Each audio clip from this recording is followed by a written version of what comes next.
ನಮಸ್ಕಾರ ರೈತ ಬಾಂಧವರೇ. ನಾವು ಈ ಸರಿ 2024 GKVK ಕೃಷಿ ಮೇಳಕ್ಕೆ ಹೋದಾಗ ನಮಗಲ್ಲೊಂದು ಕಳೆ ಕೀಳೋ ಥರ ಒಂದು ಸಾಧನ ಸಿಕ್ತು. ಸೊ ಇದರ ಬೆಲೆ ಬಂದ್ಬಿಟ್ಟು 650 ರೂಪಾಯಿ. ಸೊ ಅಂದರೆ ಇದು ವಿತೌಟ್ ಪೋಲ್ ಕೊಡ್ತಾರೆ, ಇದಕ್ಕೆ ಯಾವುದೇ ಥರ ಪೋಲ್ ಬರಲ್ಲ. ಸೊ ಇದು ಕಳೆ ಕೀಳೋದಕ್ಕೆ ಅಂದರೆ ಲಾರ್ಜ್ ಸ್ಕೇಲಲ್ಲ, ಸಣ್ಣ ಸ್ಕೇಲಲ್ಲಿ ಕಳೆ ಕೀಳೋದಕ್ಕೆ ಇದನ್ನ ಯೂಸ್ ಮಾಡಿದ್ರೆ ಕಳೆ ಹೋಗುತ್ತೆ ಅಂತ ಹೇಳಿದ್ರು. ಸೊ ಅದಕ್ಕೋಸ್ಕರ ತಂದಿದ್ದೀವಿ. ಇದಕ್ಕೆ ಈಗ ಒಂದು ಕಡ್ಡಿ ಹಾಕೋದೊಂದು ಬಾಕಿ ಇದೆ. ಕಡ್ಡಿ ಹಾಕಿ ಟೆಸ್ಟ್ ಮಾಡೋಣ, ನೋಡೋಣ ಹೇಗಿದೆ ಕೆಲಸ. ನಮಗೆ ಈಗ ಇದಕ್ಕೊಂದು 6 ಅಡಿದು ಕಡ್ಡಿ ಬೇಕು, ಯಾಕಂದರೆ 6 ಅಡಿ ಕಡ್ಡಿ ನಮಗೆ ಇದೊಂದು ಬಿದಿರುಕೋಲು ಸಿಕ್ತಿದ್ದು. ಸೊ ಈಗ ಇದನ್ನು ಯಾವ ಥರ ಹಾಕೋದು ಅಂತ ತೋರಿಸ್ತೀನಿ. ಯೂಶ್ವಲಿ ನಾವು ಇದಕ್ಕೆ ನಟ್ಟು ಬೋಲ್ಟ್ ಸಿಸ್ಟಮ್ ಕೊಟ್ಟಿದ್ದಾರೆ. ಸೊ ನಮಗೆ ನಟ್ಟು ಬೋಲ್ಟ್ನ ಅವಶ್ಯಕತೆ ಏನಿಲ್ಲ ಅನ್ಕೋತೀನಿ. ಅದಕ್ಕೋಸ್ಕರ ನಾನು ಜಸ್ಟ್ ಈಗ ಒಂದು ಮಳೆ ಮೂಲಕನೇ ಇದನ್ನು ಫಿಟ್ಟಿಂಗ್ ಮಾಡ್ತೀನಿ ಈಗ.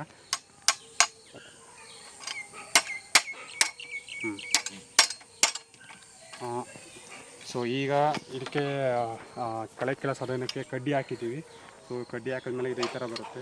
ಸೊ ಇದು ಕಳೆ ಕೀಳ್ಬೇಕಾದ್ರೆ ಆ್ಯಕ್ಚುಲಿ ಇದು ಹಿಂದೆ ಮುಂದೆ ಈ ಥರ ಸ್ವಿಂಗ್ ಆಗುತ್ತೆ. ಸೊ ಸ್ವಿಂಗ್ ಆಗೋದ ಕಾರಣದಿಂದ ನಾವು ಕಳೆನ ಈಸಿಯಾಗಿ ಇದರಲ್ಲಿ ತೆಗಿಬೋದು ಇದನ್ನ. ಸೊ ಚೆಕ್ ಮಾಡೋಣ ಯಾವ ರೀತಿ ಕಳೆ ಹೋಗುತ್ತೆ ಅಂತ ಈಗ ನೋಡೋಣ, ಚೆಕ್ ಮಾಡೋಣ. ಸೊ ಇವಾಗ ಏನಿದು ಬಾಳೆ ಗಿಡ ನೋಡ್ತಿದ್ದೀರಾ, ಸೊ ಇದರಲ್ಲಿ ಸುಮಾರು ಕಳೆ ಇದೆ. ಈಗ ಇದರಲ್ಲೂ ತೇವಾಂಶನೂ ಕೂಡ ಇದೆ. ಸೊ ನೀವು ನೋಡ್ತಾ ಇರ್ಬೋದು, ಇದರಲ್ಲಿ ತೇವಾಂಶನೂ ಕೂಡ ಇದೆ. ಸೊ ಅಂಥ ಗಟ್ಟಿ ಏನಿಲ್ಲ ಇದು ಕಳೆ ಕೀಳೋದಕ್ಕೆ. ಸೊ ಚೆಕ್ ಮಾಡೋಣ ಹೇಗೆ ಇದು ಅವ್ರು ಹೇಳಿದ ಪ್ರಕಾರ ಕಳೆ ಹೋಗುತ್ತೋ ಇಲ್ಲ ಅಂತ ಚೆಕ್ ಮಾಡೋಣ. ಸೊ ಗೊತ್ತಾಗುತ್ತೆ ಯಾವ ರೀತಿ ಈಗ ನಿಮಗೂ ಕೂಡ ಉಪಯೋಗ ಆಗುತ್ತೆ ಮುಂದೆ ತೊಗೊಳೋದಕ್ಕೆ ಈ ಥರ ಸಾಧನಗಳನ್ನ. ಸೊ ಒಂದ್ಸರಿ ಚೆಕ್ ಮಾಡೋಣ. ಈಗ ಕೋಲು ಫಿಟ್ಟಿಂಗ್ ಆಗಿದೆ. ಸೊ ಇದು ಯಾವ ರೀತಿ ಕೆಲಸ ಮಾಡುತ್ತೆ ಅಂತ ನಿಮಗೆ ಒಂದ್ಸರಿ ತೋರಿಸ್ತೀನಿ. ಸೊ ನೀವು ಏನು ನೋಡ್ತಾ ಇರ್ಬೋದು, ಇದು ಕಳೆ ಸುಮಾರು ಆಲೆ 1-1.5 ತಿಂಗಳು ಆ ಕಳೆ ಇದು. ಸೊ ಟ್ರೈ ಮಾಡೋಣ ಇದನ್ನ ಕೇಳೋದಕ್ಕೆ ಯಾವ ರೀತಿ. ಪರವಾಗಿಲ್ಲ, ಒಂದು ಲೆವೆಲ್ಗೆ ಏನು ಮಾಡ್ತೀನಿ, ಆದರೆ ಇದಕ್ಕೆ ಸಮವಾದ ನೆಲ ಬೇಕು ಅಂತ ಅನಿಸುತ್ತೆ ನನ್ನ ಪ್ರಕಾರ.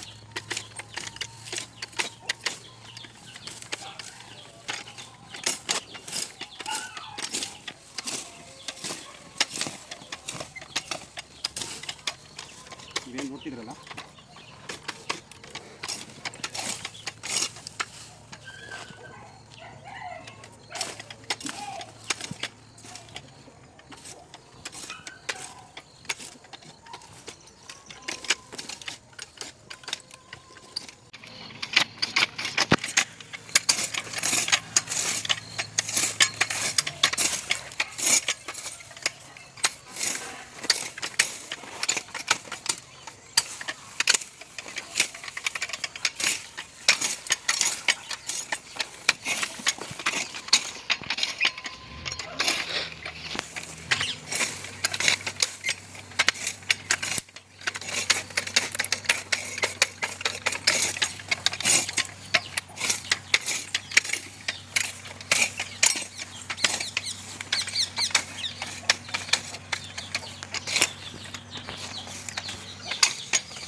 ನೋಡೋರಲ್ಲ ಸ್ನೇಹಿತರೆ. ಸೊ ನಾವೀಗ ಇದನ್ನು ಉಪಯೋಗಿಸಿ ಇಲ್ಲೆಲ್ಲ ಕಳೆ ಕಿತ್ತಿದ್ದೀವಿ.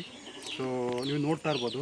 ಸೊ ನಾವು ಜಸ್ಟು ಒಂದು ನಿಮಿಷ ಇಲ್ಲ 1.5 ನಿಮಿಷ ಅಷ್ಟೇ ಕೆಲಸ ಮಾಡಿರೋದು. ಆಲ್ಮೋಸ್ಟ್ ಸುಮಾರು ಒಂದು ದೊಡ್ಡ ಕಳೆ ಎಲ್ಲ ಆಲೆ ಹೊಂಟೋಗಿದೆ. ಸೊ ಉಪಯುಕ್ತ ಸಾಧನ, ನೀವು ಕೂಡ ಇದನ್ನ ಪರ್ಚೇಸ್ ಮಾಡ್ಬೋದು. ಸೊ ಯಾಕೆಂದರೆ ಸಣ್ಣ ಮಟ್ಟದ ಈ ಕಳೆನಾಶಕನೆಲ್ಲ ಇದು ಮಾಡೋದಕ್ಕೋಸ್ಕರ, ಅಂದರೆ ನಾವು ಫರ್ಟಿಲೈಸರ್ ಯೂಸ್ ಮಾಡ್ತೀವಿ, ಅದನ್ನು ಅವಾಯ್ಡ್ ಮಾಡೋದಕ್ಕೋಸ್ಕರ ನೀವು ಇದನ್ನು ಯೂಸ್ ಮಾಡಿ ಸುಲಭವಾಗಿ ಕಳೆ ತೆಗಿಬೋದು. ಉಪಯುಕ್ತವಾದ ಸಾಧನ, ನೀವು ಕೂಡ ಪರ್ಚೇಸ್ ಮಾಡಿ.